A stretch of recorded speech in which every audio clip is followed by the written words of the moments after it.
Iton mga kalamidad sugad hiton bagyo, storm surge ngan mga babaha nga agsub makaigo ha Eastern Samar inakakaapekto hiton mga komunidad, ilabi na nga dahiton mga kabataan, mga kababayenan, mga burod ngan iba pang vulnerable groups. Subay han eksperyensya nahitaas iton mga gender-based violence dito hiton mga evacuation centers.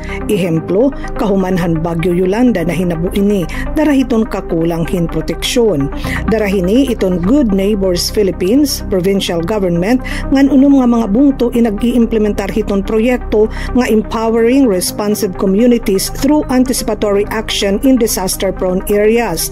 Ini nga proyekto in magsisiguro nga dedahiton pagplano hiton mga DRRM una nga igkukonsiderar iton panginginahanglan hiton mga kababayenan, kabataan ngan mga vulnerable groups. Magahatag inihin kapabilidad han mga ngada hiton mga komunidad para maibanan iton mga kadelikaduhan.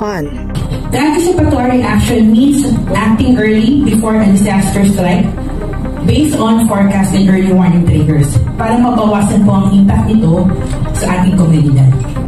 Kapartner hiton Good Neighbors iton mga bungto hiton Salcedo, Balanghiga, Kinapundan, Lawaan, Dolores ngan Uras.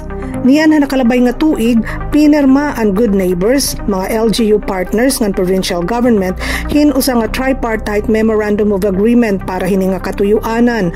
Nagkamayada na hinserihin mga orientation, capacity building, pagpormahin mga community response teams, hangan didtohan pipira nga mga partners. Ginpakusog gihapon iton komunikasyon, pinaagi iniin paghataghin mga radio.